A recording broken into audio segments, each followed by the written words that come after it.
Gannatii keessatti dhaafi saamichi lukkeelee bilxiqinnaan hawaasa irratti raawwatamu cimee itti fufe.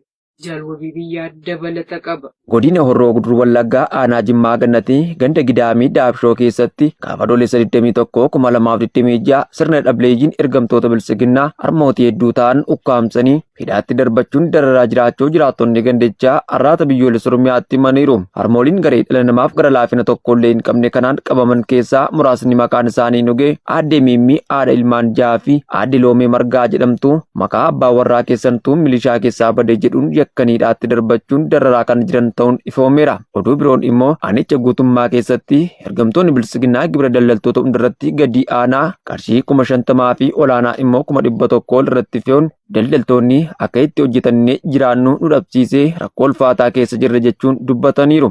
Akka jiraattonni dubbisnee tokko jedhanitti wayitammaa kanaan daldaltoonni aanichaa keessa jiran guutummaa sababa ergamtoonni bilisiginnaa gibira humnaa olii irratti fe'aniif hojii idilee isaanii gadhiisuuf dirqamaa jiru jechuun dubbataniiru. Murni abbaa irree bilisiginnaa yeroo adda addaatti jaleewwan isaa kumaatamaan goleewwan Oromiyaa cifa keessatti bobbaasuun meeshaa maleeyyii ilmaan Oromoo irratti hidhaa, ajjechaa, achi buutee dhabamsiisuu, saamichaa fi sarbama mirgoota namoomaa ulfaataa qaqqabsiisaa jiraachuun kan beekamudha. Aanaa Beddelleetti jaleewwan bilisiginnaa hiraarsaa hawaasa irratti raawwatan hammeessan. Gabaasa qindaa'ee Jaal Urgufaa Diinaa. Godina Buunnoo Baddallee aanaa Baddalleetti jaleewwan murna bilisiginnaa daandiitti ba'uu fi bakka maratti caasaa isaanii diriirsuun jiraattota hiraarsuu hammeessanii jiraachuu maddeen arraata biyyoolessa Oromiyaatti himan. Magaalaa Baddallee dabalatee aanicha guutummaa keessatti ergamtoonni faashistii bilisiginnaa torbaan darbee irraa eegaluun gubbaan gadiitti wal utubanii konkolaataa deddeebisaa uummata garmalee sakatta'uun namoota hedduu hidhaatti guuraa jiraachuun ifoomeera. Kana malees namoota waraqaa eenyummaa diijitaalawaa hin qabne fuula haarawaadha jedhanii hidhaatti darbachuu fi hawaasaan immoo woboon naannoo kana dhiyootti waan seenuuf jabaadhaa eegaa jedhanii rakkisaa kan jiran ta'uun barameera.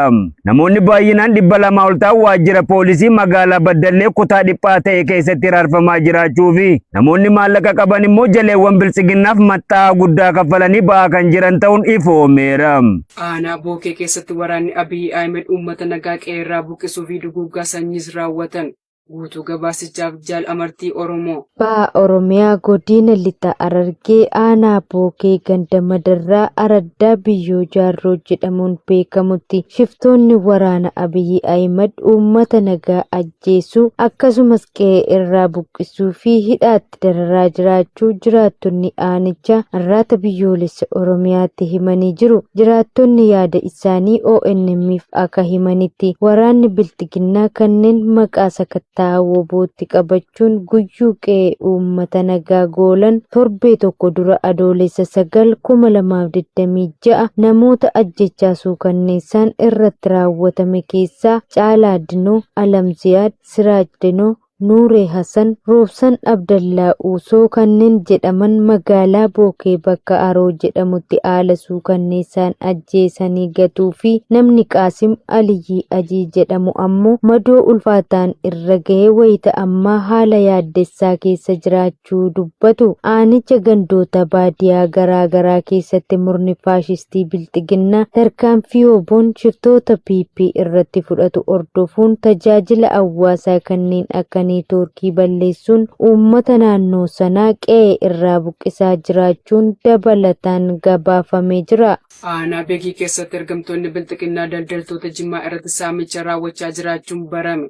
Jaalfalmataan lammii dabalata qaba. Kufaatiin paayiratti mudatee jiru deebisanii suphuuf saamicha irratti bobba'anii kan jiran ergamtoonni bilisiginnaa hojii isaanii ammeenyaa kana cimsanii itti fufuun godina lixa Wallaggaa aanaa Beekii bulchiinsa magaalattii guutuu keessatti jalqaba torban kanaa wiixata darbee hanga guyyaa gabaasni kun qindaa'utti daldaltoota Jimaarraa qarshii guuraa turuu jiraattonni arraata biyyoolessa Oromiyaaf ifoomsanii jiru.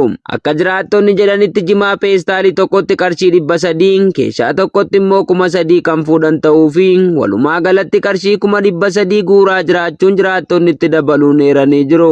Namoota qarshiin irraa guurame keessaa muraasni maqaan nu ga'e Gajoosaa Mirreessaa, Abboomaa Shuree, Sheeramadaan Dumbaalaa, Saamu'eel Mirreessaa, Zaggaariyaa Umar, Masgabuu Alamuu, Aburii Shabir, Bayeessaa Maammoo, Wangeeluu Ibraahim, Biqilaa Qannaa, Maammad Qamar, Kaalil, Daannoo fi Addisuu Mirreessaa kanneen jedhaman ta'uun eeramee jira. Saamicha kana kan raawwataa jiru kaabinee bilxiginnaa maqaan isaa Kidaanee Alamaayyoo jedhamuun waajjira bulchiinsa magaalichaa irraa kan hojjetuu fi milishoota magaalichaa ta'uu jiraattonni dabaluun eeranii jiru. Tiraamp hanqina ittisa qilleensaa gidduutti hammeenya waraanaa Iraan irratti geggeessaa jiran cinatti dhiisan jedha gabaasaan. Bal'ina isaaf jaal erbuu dhugaa. Pireezidaantiin Ameerikaa Doonaald Tiraamp yaaddoo misaa'ila ittisa qilleensaa Ameerikaa hir'achaa dhufuu isaatiin wal qabate tarkaanfii waraanaa Iraan irratti fudhatamu haalaan ammeessuuf karoora qaban dhaabuu isaanii The New York Times gabaase. Akka gabaasa kanaatti murteen kun jimaata darbe gorsitoota olaanoo fi qondaaltota kaabinee waliin walgahii taasifame hordofeeti. Qondaaltonni waraanaa hojiin lolaa gurguddaa haaromfame balaadhaaf addaan kutaa baatiraatii fi meeshaalee ittisa qilleensaa biroo loltoota Ameerikaa fi buufataalee baha giddugaleessaa keessa jiran eeguuf barbaachisan akka dhaban akeekkachiisan jedhameera. Gabaasni kun akka jedhetti bulchiinsi Tiraamp hammaachuun dabalataa Iraan haaloo ba'uu ulfaataa kakaasu michoota galoo galaanaa irraa fagaachuu fi rakkoo anniisaa fi baqattoota addunyaa hammeessuu akka danda'us yaaddoo qaba jedheera. Dura ta'an hooggantoota waraanaa waloo Jeneraal Daankiin hojiiwwan lolaa gurguddoo deebi'anii jalqabuun kan danda'amu ta'us Aksiyoona Interseepteraa ajaja giddugaleessaa Ameerikaa kan hojii waraanaa baha giddugaleessaa to'atu baay'ee akka hir'isu dhuunfaan akeekkachiisuun isaanii gabaafameera. Daarektarri Kominikeeshinii Waayit Haawus Steef Juwaang akka jedhanitti Tiraamp yeroo hunda furmaata dippiloomaasii filata jechuun garuu Iraan sochii shororkeessummaa Hormuuz keessatti yoo itti fufte yookaan michoota isaanii irratti yoo itti fufte filannoo hunda qabaachuu itti fufa jedhan. Juwaang itti dabaluudhaan Iraan waliigaltee marii irratti hojjechuun ogummaa ta'a yoo kana hin taane maaltu akka ta'u beeku jedheera. Woboon aanaa qilxukaarraatti humna diinaa irratti tarkaanfii fudhate. Woboon zoonii lixaa godina lixa Wallaggaa aanaa qilxukaarraa ganda daandii guudii daandii gurraacha irratti har'a adoolessa 27 bara 2026 barii barraaqaan humna waraana weerartuu PP irratti tarkaanfii fudhachuun du'aa fi madoon adabee injifannoo gonfatee jira. Tarkaanfii humna Abiy Ahimad irratti fudhatee du'aa fi madoon adabeen alattis gama meeshaatiin qawwee AK lamaa fi hidhannoo 2 dugda diinaa irraa hiikuun mooraa qabsoo bilisummaa Oromootiif galii godhee jira.